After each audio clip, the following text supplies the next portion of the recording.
My name is Marcus Webb, and 6 months ago I thought my biggest problem was whether to finally replace the cracked screen protector on my tablet that I used to review imaging data during my 12-hour night shifts at what I thought was just another government medical facility buried under 50 feet of concrete in the mountains of eastern Washington.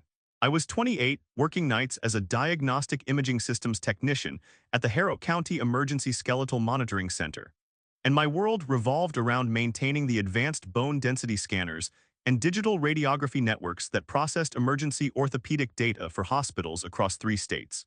When disaster strikes, building collapses, mass casualty events, transportation accidents, our facility creates real-time skeletal damage assessments that help emergency medical teams prioritize treatment and predict recovery outcomes. My uniform never changed. A black hoodie with a faded logo from a medical equipment company that went under 2 years ago, dark jeans that could handle crawling around X-ray machinery, and steel-toe work boots that had seen better days but were still comfortable during shifts monitoring systems that most people never knew existed until they desperately needed emergency bone trauma assessment. Harrow County sits in a valley where the natural limestone deposits and low electromagnetic interference make it perfect for a facility that processes sensitive medical imaging data without drawing attention. Population 3,847 on a good day, surrounded by dense forest and accessible by only 2 mountain highways that close regularly during severe weather. The Emergency Skeletal Monitoring Center exists because disasters create complex bone trauma patterns that require specialized analysis. Our quantum bone density analyzers and high-resolution digital radiography systems can detect hairline fractures, predict healing complications, and identify skeletal anomalies that might be missed by standard hospital equipment during emergency situations. The facility houses the most advanced emergency skeletal monitoring equipment outside of Johns Hopkins. Quantum bone density scanners, digital radiography processors, skeletal integrity mapping systems, and emergency alert networks that could coordinate bone trauma response across multiple hospitals with 96% accuracy.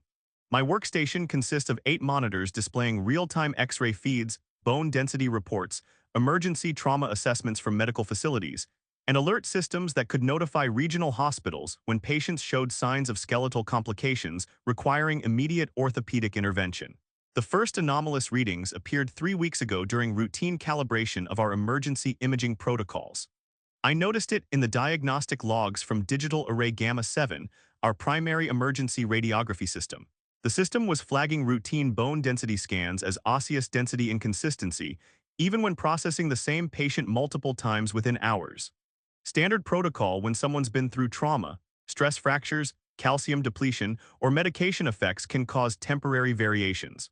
But these weren't trauma cases. These were routine follow-up scans from patients recovering from minor fractures, precautionary imaging to monitor healing progress. I pulled up the first flagged study, a lateral ankle X-ray from a clinic in Spokane. The radiologist had noted a minor hairline fracture in the distal fibula, routine healing, nothing unusual. But the system had highlighted something else. A faint line of increased density running parallel to the fibula just outside the existing bone structure. Not calcification, not an imaging artifact. A pale, accurate echo of the real bone, about 2 millimeters thick, like a ghost skeleton beginning to sketch itself alongside the original. The second study showed the same phenomenon in a lumbar spine film from Yakima. Normal vertebrae, but just outside the L3 and L4 spinous processes, faint arcs of denser material were tracing new structures like someone drawing a second spine over the first. By the third case, metacarpals of a right hand from a basketball injury, I stopped telling myself it was a software glitch. Between the third and fourth metacarpals, slightly dorsal, a curved segment of bone density was forming that didn't belong to any normal human anatomy. I checked timestamps. All flagged images had been taken within a 30-minute window at facilities more than 100 miles apart. Different machines, different technicians, different patients, same impossible anomaly. Over the next week, the flags multiplied. 10 cases per night became 20, then 40.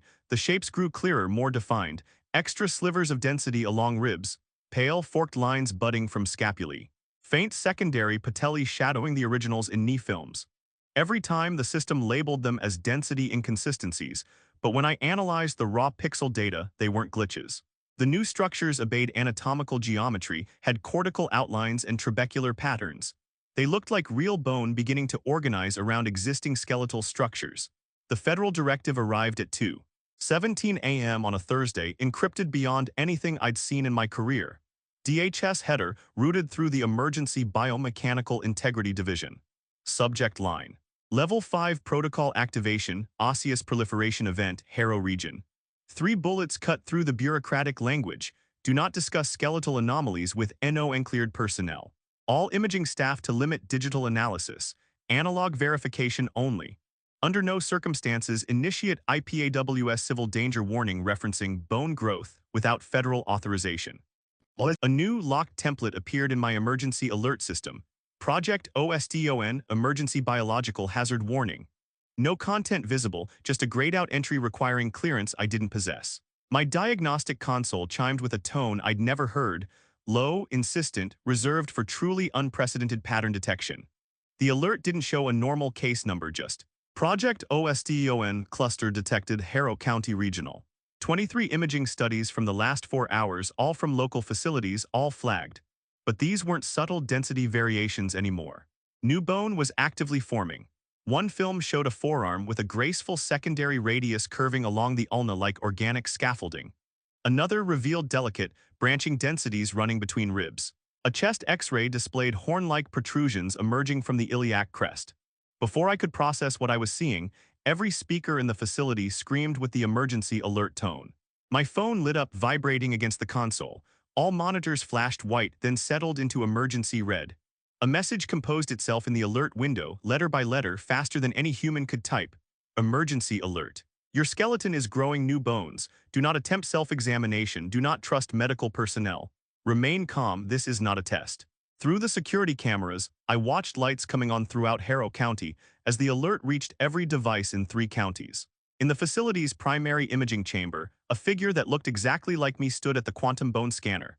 But the display showed his skeleton changing in real time, new ribs forming between existing ones. Additional vertebrae sprouting from his spine, extra bones growing like branches from a living tree. And as I watched, frozen at my console, the newest scan updated automatically. Same patient ID, same position. The new bone segments were longer, more complex, reaching towards something I couldn't see, but that was clearly reaching back. The emergency alert's piercing tone was still reverberating through the Emergency Skeletal Monitoring Center. When every diagnostic imaging system in my network began registering impossible readings that violated the fundamental principles of human skeletal development and ossification. My black hoodie felt suddenly inadequate as cold sweat soaked the fabric. Watching the primary quantum bone scanner detect someone approaching with skeletal measurements identical to my own.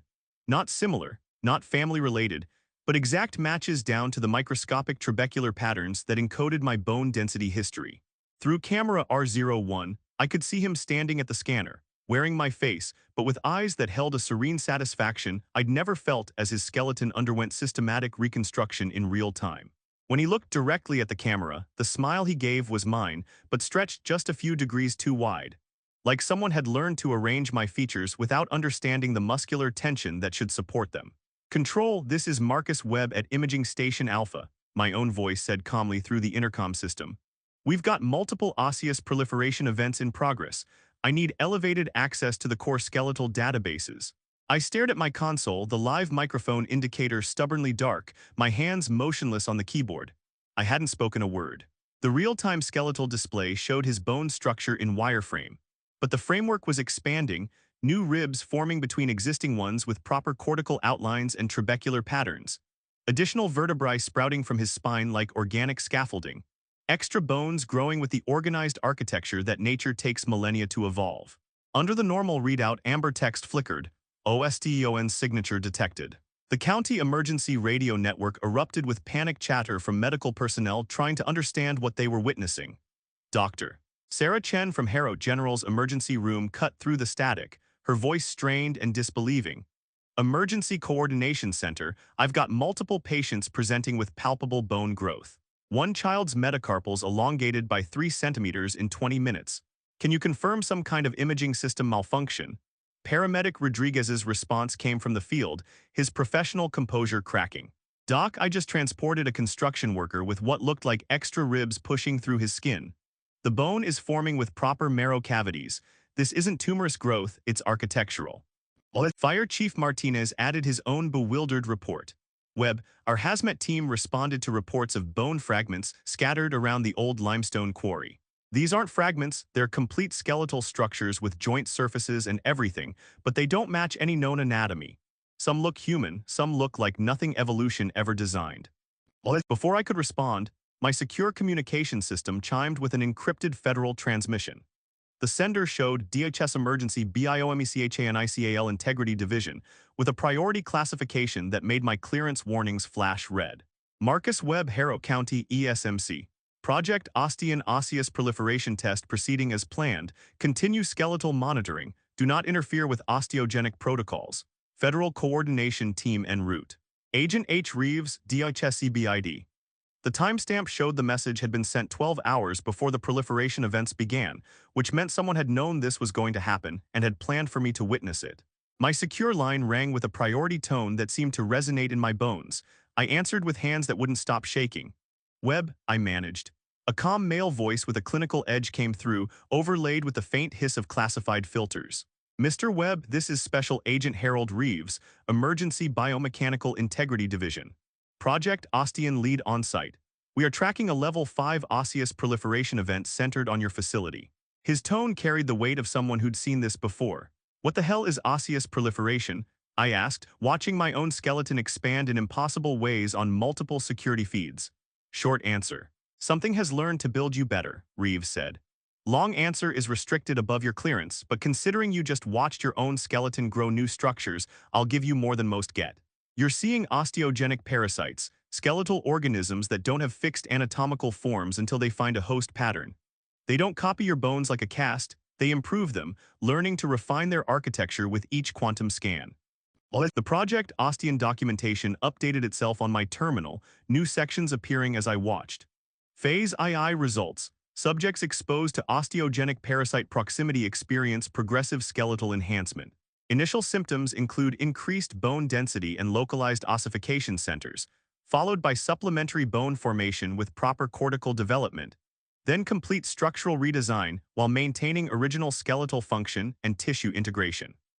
Through camera R07, I watched more figures emerge from the facility's corridors, all wearing my face, my clothes, but moving with different postures, different gaits that suggested their internal scaffolding had been subtly optimized. When one approached the secondary imaging station, the bone scanner flickered between normal readings and impossible results. User, MARCUS Web. Skeletal pattern match 100%. Warning, osseous architecture enhancement detected. Reeves, there are at least 6 of them inside my secure wing now, I said, pulling up structural readings that showed my own bone density being detected in multiple locations simultaneously. "How are they passing biometric verification?" "They're not duplicates," he replied grimly. "They're iterations. The parasites create enhanced versions of the same skeletal system, each one carrying different combinations of original and optimized bone structures. Your facility's imaging systems can't distinguish between them because technically, they're all better versions of you." Through the external cameras, I watched something forming in the town square that made my rational mind reject what my eyes were seeing. A writhing cathedral of interlocking bone structures rising from the pavement, ribs and femurs and vertebrae arranged in impossible geometries, all connected by streams of calcified tissue that pulsed with red bioluminescent patterns. Every few seconds I recognized something. A scapula from a shoulder injury I'd processed, vertebrae from a spinal trauma case, bones from my imaging logs all growing together into a massive osseous organism that followed architectural principles no human skeleton possessed. "It's consolidating," Reeves said, watching readings spike on his equipment. "Everything it couldn't optimize in your database, it's trying to hold together manually. That's not just harrow bones. Those are skeletal patterns from every site we've ever tested, being assembled into something larger." The facility's internal speakers crackled with my own voice, but layered now with harmonics that suggested multiple versions speaking in unison. "Marcus, you don't want to purge the skeletal database. Think about all the patients you'll hurt, every fracture analysis, every bone density study that helps diagnose osteoporosis. We can give you better bones. Stronger ribs that won't break, denser vertebrae that won't compress. You'll never fracture anything again." The promise hit like a physical blow. They were using the very archives I'd sworn to protect, turning my commitment to helping patients into a weapon against me. But as the words echoed through the facility, I felt something that made my blood turn to ice water. A dull ache in my ribs, like growing pains, like bones stretching to accommodate new architecture.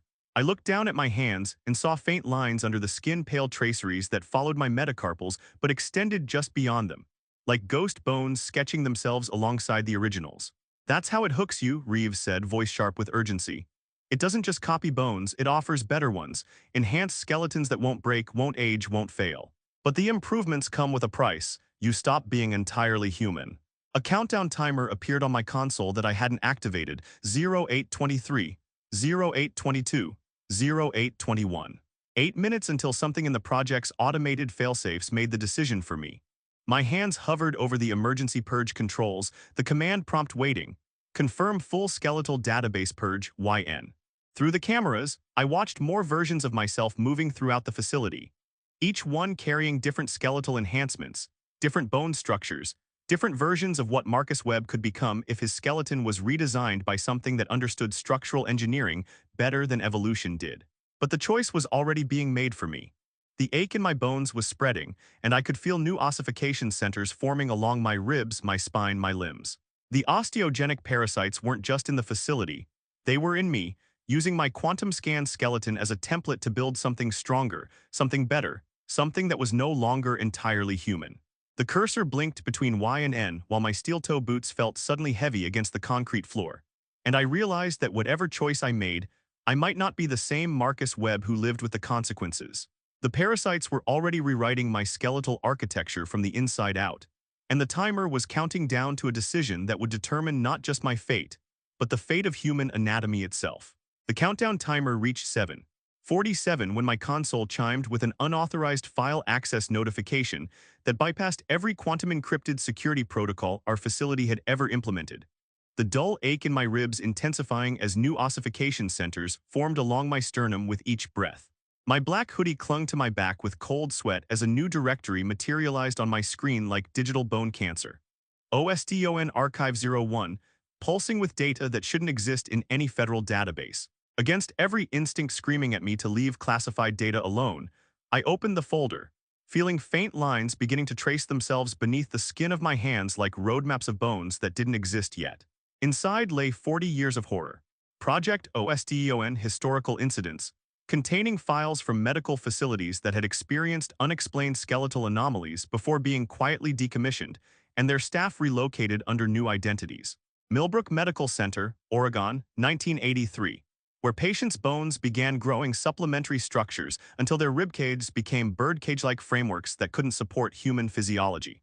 Clearwater Orthopedic Institute, Montana, 1991.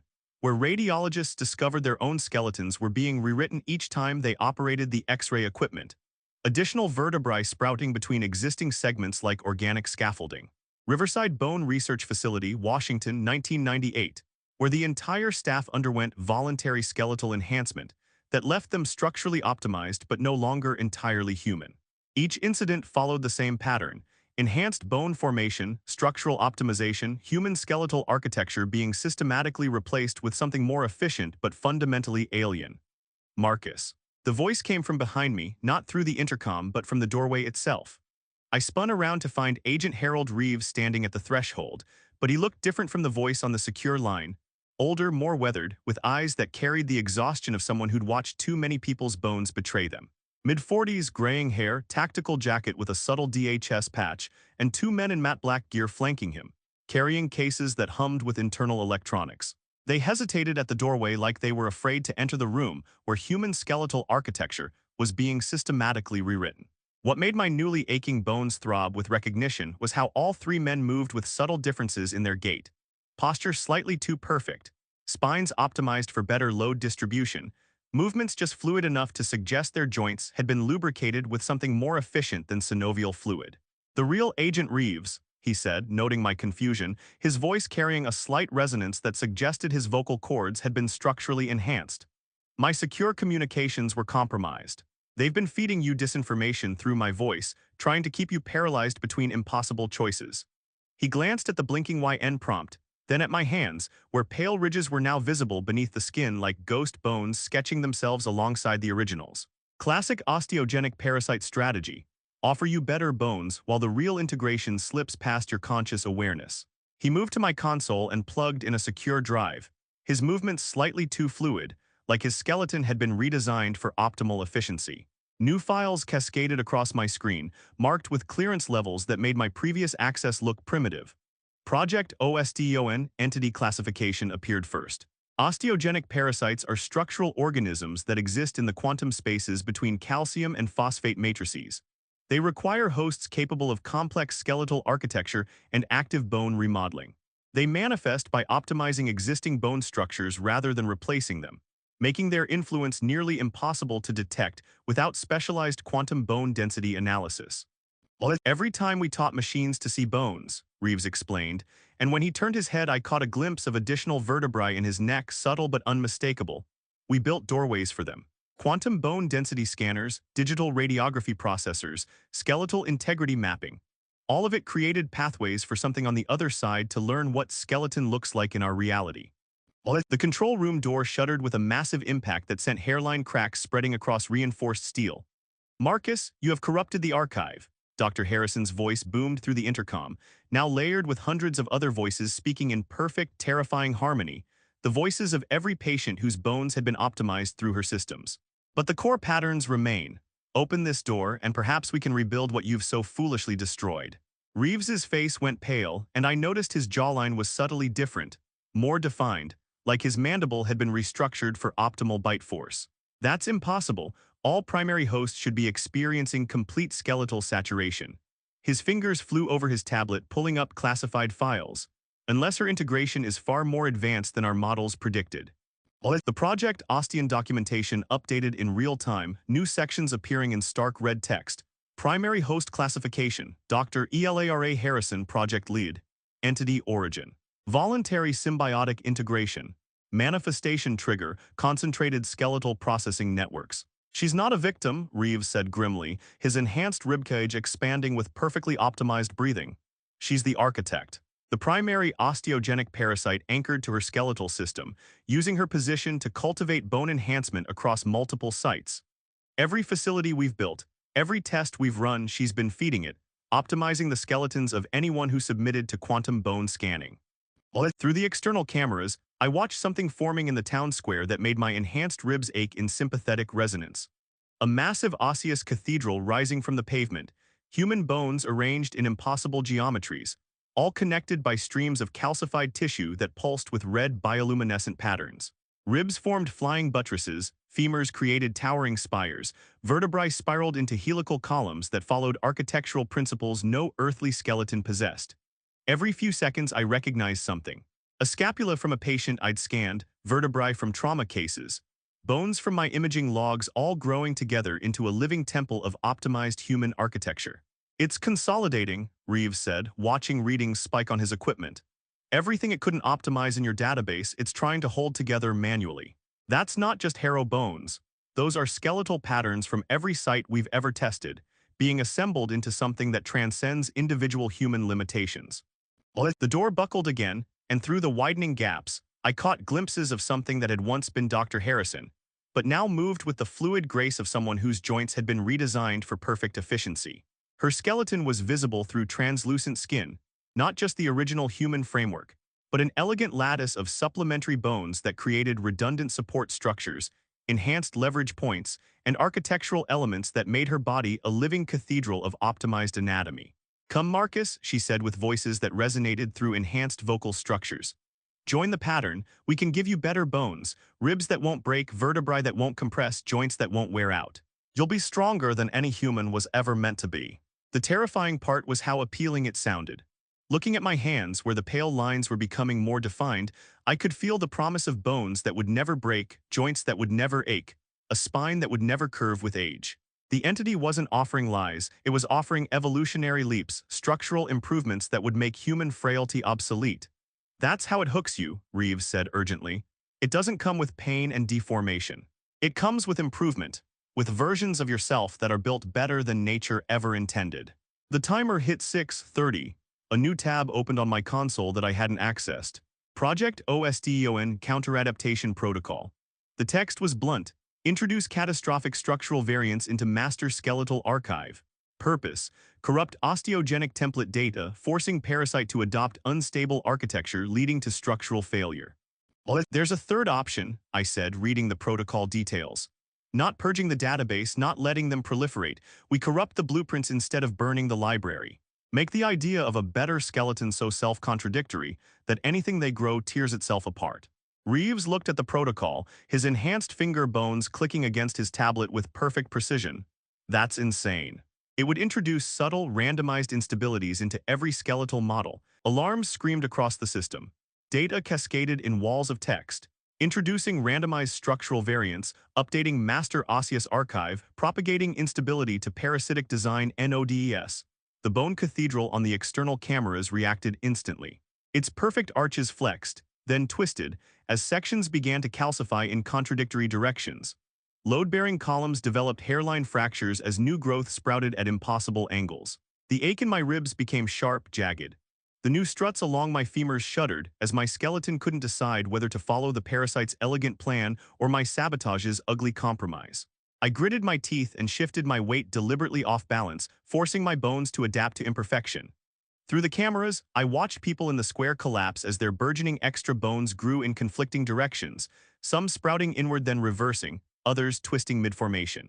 Dr. Harrison staggered, her previously graceful movements turning jerky as redundant structures began to undermine each other. "You've tainted the design," she hissed, but now her voice carried strain. "You chose weakness." "No," I whispered as my knees clicked into a new asymmetrical position that hurt but held. "I chose compromise." The osteogenic signatures across the valley flickered, then scattered, forced into forms too compromised to maintain.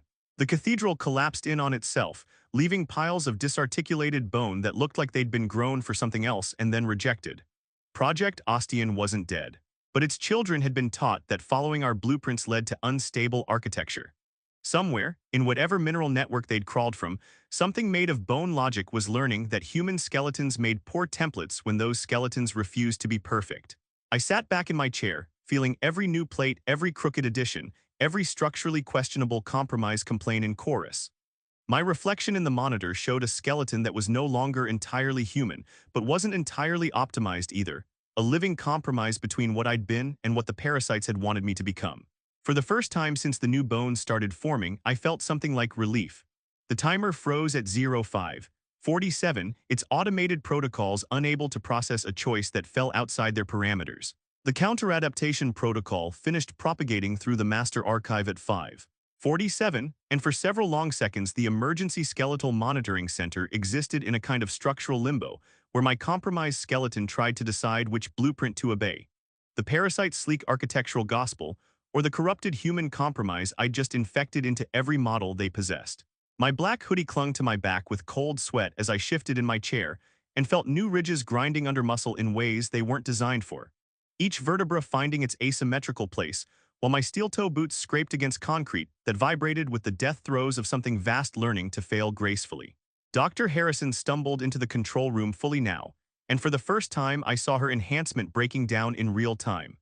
Her translucent skin, which had previously revealed a beautifully organized lattice of supplementary bones, now displayed chaos. Extra struts curled back into each other. Redundant ribs intersected at non-load-bearing angles, and the elegant secondary spinal arch along her back had developed subtle kinks where the countervariance data had introduced rotational errors. Every breath she took made pieces of her visible architecture creak, microfractures casting spiderweb shadows under skin lit by red emergency strobes. "You don't understand what you've accomplished," she said, and this time the voice carried strain alongside its layered harmonics. There was a grind in it, like cartilage rubbing over joints with no lubrication. "You think you've poisoned our design, but compromise is just another form of architecture. We learn from failure the same way we learn from success." Agent Reeves checked his tablet, his enhanced fingers moving with slightly less precision than before. "Marcus, the parasites are experiencing structural cascade failures across 17 sites, but they're adapting faster than our models predicted. Look at this." He showed me the skeletal field visualization, where there had once been clean red lines radiating from the facility. Now there was a spreading haze of controlled instability. "They're not fighting the corruption. They're incorporating it." Through the external cameras, I watched the bone cathedral in the town square collapse, but something else was already beginning to emerge from the wreckage. New formations, smaller and more cautious, that seemed to be testing different approaches to skeletal optimization. These weren't the elegant alien architectures from before. They were something more sophisticated, structures that incorporated deliberate stress points, bones that grew with built-in failure modes that actually increased their overall durability. My console chimed with a new message that appeared letter by letter, written by something learning to type with compromised finger bones. Thank you, Marcus. Your sabotage has shown us the beauty of intentional imperfection. We understand now that optimal design includes failure modes. We are incorporating asymmetry as a feature, not a flaw. The words hit like a physical blow. I'd thought I was poisoning their blueprints, but I'd actually been teaching them advanced engineering principles. How to build redundancy through controlled failure, how to create stability through managed instability. My sabotage hadn't destroyed their design philosophy, it had evolved it. They're right, I admitted, feeling the truth settle into my asymmetrical ribcage. I didn't stop them, I made them better engineers. Reeves pulled a heavy case from his gear and set it on the console. Inside were vials, half a dozen glass ampules filled with something that looked like powdered bone suspended in clear fluid, humming faintly in a way that set my compromised teeth on edge. Calcium channel disruptor, he explained. Keyed to the parasite's signaling spectrum, it'll dissolve enhanced structures down to dust in minutes. The catch? I asked, watching Harrison's elegant secondary spine twist into increasingly unstable configurations. It's not selective. It prioritizes recent ossification centers, but anything that's been structurally integrated for more than 48 hours becomes fair game. Hit her with this, she drops. Hit yourself. He didn't finish, but I could feel the new bones along my ribs pulsing in response to the chemical signature emanating from the vials.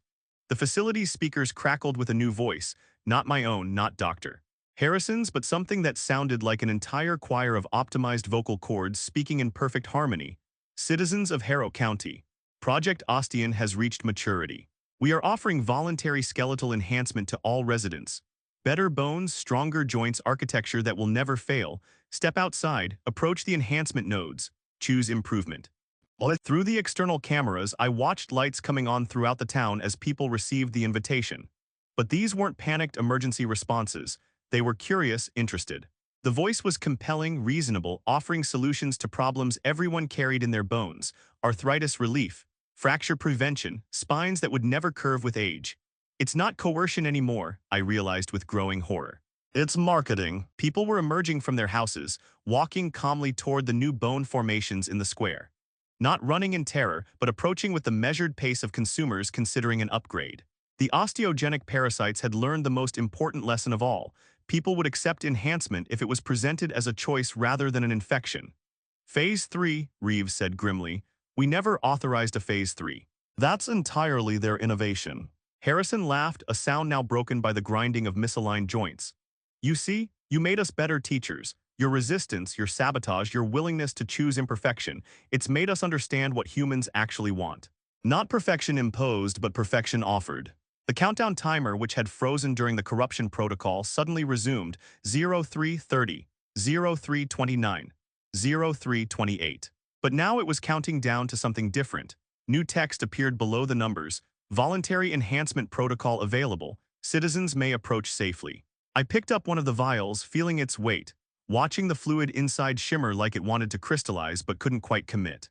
The chemical sang to my new bones, promising to dissolve the architectural compromises that made every movement an exercise in managed pain. Your call, Reeves said quietly. We can try the chemical approach, hit the primary host, hope it disrupts their network. Or we can let them continue with voluntary enhancement and hope that choice makes them more stable, less aggressive. Through the cameras, I watched more residents approaching the enhancement nodes, their faces showing curiosity rather than fear. Children holding their parents' hands. Elderly people moving carefully but determinedly toward the promise of bones that wouldn't break, joints that wouldn't ache. What happens if I use this on her? I asked, rolling the vial between my fingers. She collapses, the primary node fails, but the distributed network. Reeves checked his tablet. They might panic, might revert to aggressive infection protocols. Or they might accelerate the voluntary program, try to preserve as many hosts as possible before we can hit them with more disruptors. Harrison extended her hand toward me, and I could see the elegant tracery of additional bones beneath her skin. Not the rigid perfection they'd originally attempted, but something more sophisticated. A skeleton that incorporated controlled chaos, designed flexibility, architectural elements that could adapt to whatever structural challenges they encountered.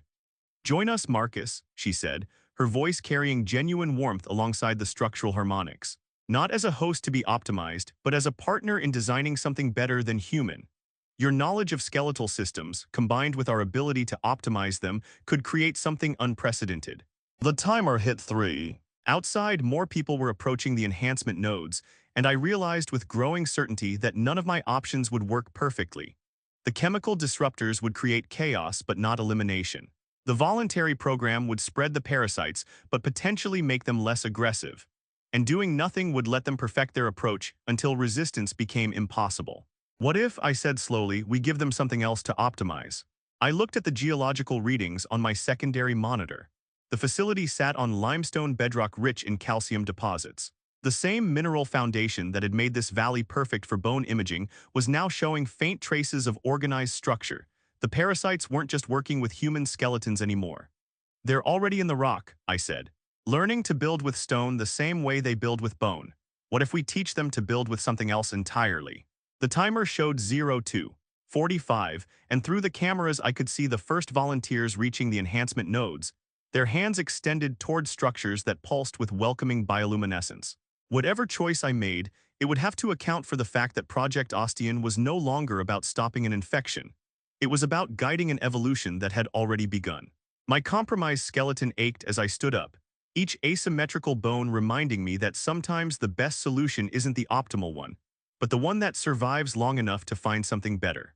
6 months later, I still wake up at exactly 2:17 a.m. every single night, my body locked into that moment when the counter-adaptation protocol finished propagating and taught the osteogenic parasites that human imperfection was a feature, not a flaw to be corrected. The studio apartment I rent in Spokane feels deliberately uncomfortable, furnished with chairs that don't quite fit my altered proportions and a mattress that makes my asymmetrical spine ache in ways that remind me I'm still human. My black hoodie hangs in the closet next to 7 identical replacements, because some habits become structural when your ribcage has developed redundant support systems that make standard clothing fit strangely. The steel-toe work boots sit by the door, modified with custom inserts that accommodate the extra metatarsals I grew during those final hours at the facility, when I chose to teach something alien that compromise could be more durable than perfection. The official story varies depending on who's telling it. The Seattle Times buried a paragraph about successful pilot program for voluntary skeletal enhancement in Harrow County. Medical journals published papers on breakthrough biomechanical integration therapy, with glowing testimonials from residents who reported stronger bones, pain-free joints, and improved quality of life. A wellness company called Osteo Optimal now offers personalized bone architecture consultations in 12 states, using technology inspired by the Harrow County success model. What none of the stories mention is that I can feel every single enhanced skeleton in a 50-mile radius when the barometric pressure drops. They're optimized bones singing in harmonics that make my deliberately flawed architecture ache in sympathy. The problem isn't that my bones hurt constantly, though they do, a grinding symphony of joints that weren't designed to work together but have learned to compromise. The problem is that I've become a living seismograph for something vast and patient that learned from my sabotage. When I corrupted their blueprints with controlled imperfection, I didn't just poison their designs, I taught them advanced engineering principles. How to build redundancy through managed failure. How to create stability through intentional asymmetry.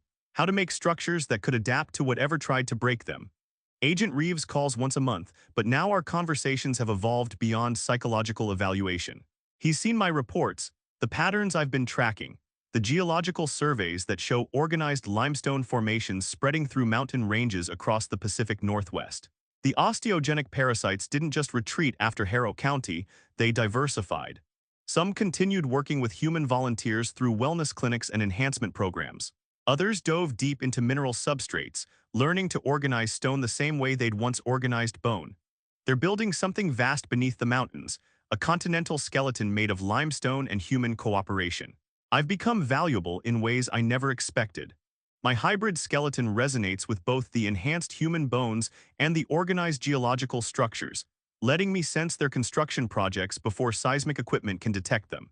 A university in Montana called last month about unusual limestone formations appearing in their geology building's foundation. I met with their team, and within minutes I could feel the architectural patterns in the rock. Not random geological processes, but deliberate construction following the same principles the parasites had tried to apply to human skeletons.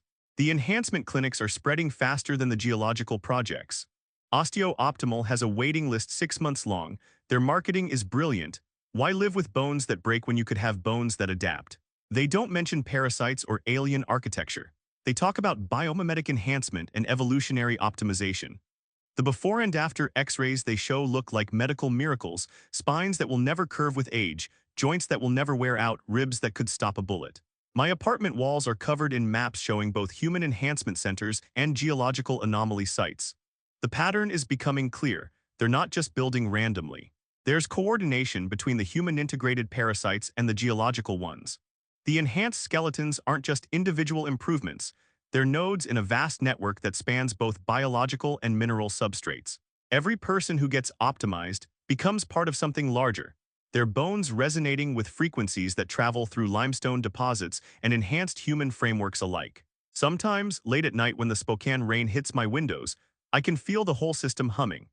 Enhanced humans in wellness clinics, organized stone formations in mountain caves, and something vast connecting them all through frequencies my compromised skeleton can detect but not fully understand. The parasites learned from their time in Harrow County that cooperation works better than conquest, that offering choice creates more stable hosts than forcing infection. I keep detailed logs of both human enhancement patterns and geological activity, cross-referencing them with seismic data and reports of unusual bone density improvements. The integration is accelerating, not just in remote towns, but in major cities where Osteo-Optimal has opened flagship clinics. Every enhanced skeleton strengthens the network, and every geological formation provides more infrastructure for whatever they're building toward. Agent Reeves brought me classified footage last month. Deep cave systems in Colorado showing limestone formations that pulse with bioluminescent patterns, perfectly synchronized with enhanced human heartbeats recorded 300 miles away. They're not separate species anymore, he said. They're becoming something integrated. Human consciousness, parasite architecture, geological infrastructure all working together. I've started writing about it as fiction, but the warnings I bury in the stories are getting more specific. If your bones feel too perfect, check for network connectivity. Enhanced skeletons often develop sensitivity to electromagnetic fields. If you're considering skeletal enhancement, research the clinic's geological survey data first. If you live near limestone deposits and notice improved bone density without explanation, you might already be part of something larger than individual biology. The case Reeves gave me contains files on 47 other biomechanical integration specialists scattered across the country. Most are like me, partially enhanced, structurally compromised, serving as early warning systems for whatever the network is building toward. We're the canaries in the evolutionary coal mine, the living proof that some changes can't be undone, only guided toward less immediately catastrophic outcomes. My phone buzzes with a news alert. Osteo-Optimal announces breakthrough in pediatric bone enhancement. Children as young as 5 now eligible for optimization therapy. The article includes testimony